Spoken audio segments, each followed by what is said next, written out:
So the pub started out as a parsonage for Birmingham Cathedral, because we look out over Birmingham Cathedral, and the parson there had his own private library. But as over the years his private library grew and grew, and he became known as this parson who had this spectacular private library, to the extent that the Birmingham Free Library took it over in 1820, and they hosted it for 40 years. And then in 1860 the church had to sell it off to fund cathedral repairs, at which point the Joint Stock Bank took it over, and it became the Midlands Stock Exchange effectively. That lasted for quite a few years, and in 1889 Lloyds Bank took it over, and it was a Lloyds from then right up until 1996. And then Fuller's came in and took over the pub, and they've retained an awful lot of the original features, and they're really proud of its heritage and are doing everything they can to shout about it. We're a Fuller's pub, and there isn't another Fuller's pub anywhere near us, so what we offer is unusual, and Real Ale forms a large part of what we offer. The Fuller's brands, in terms of London Pride, ESB, HSB, these things, generally you won't be able to find them anywhere else, so it is a large selling point, the particular ales that we offer.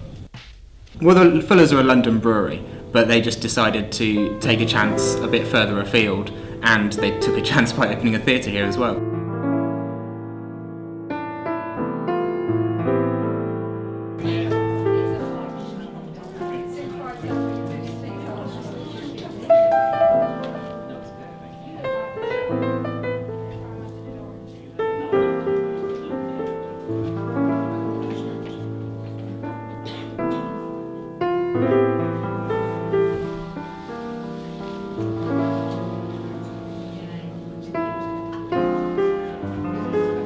The theatre was built about 10 years later in 2006. They decided to add it as an additional space. It was nothing more than a storage room, which they decided to spend £250,000 on to turn it into a theatre.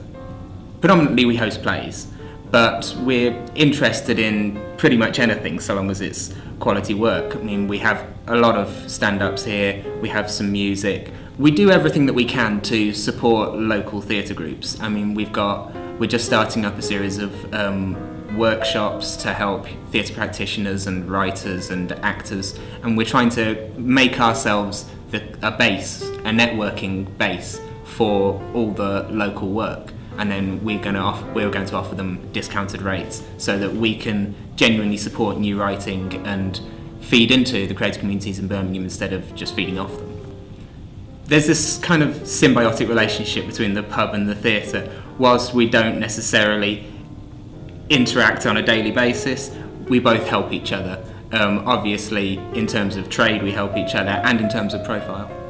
We've had a lot of people through the doors who've ended up going on to bigger things in terms of stand-up. We've had Stuart Lee, Reginald D. Hunter, Patrick Monaghan, musicians. We had Imelda May not so long ago.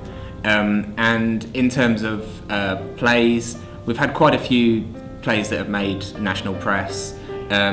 Just a couple of months ago we had Riot, about the Birmingham riots. It was a new play put on by Birmingham School of Acting from a local writer, actually a local journalist, who witnessed the riots and then wrote about them, and that got quite a lot of press.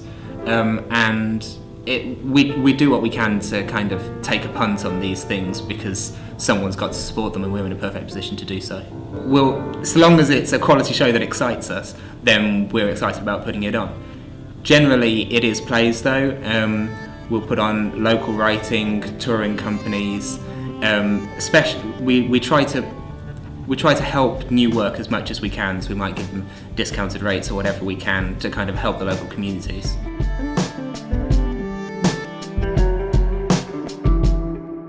Birmingham's one of those cities that it's not immediately apparent what the variety of offering. If you can come to it as a tourist and not necessarily realise it's not on your plate, but if you look and find it, it's fantastic. And so, it doesn't matter how much we work to make sure everyone knows about the theatre, we still get people coming up every day going, I didn't know there was a theatre here. And that's what's great about Birmingham. There's so much that's sort of just beneath the surface if you put in a bit of effort.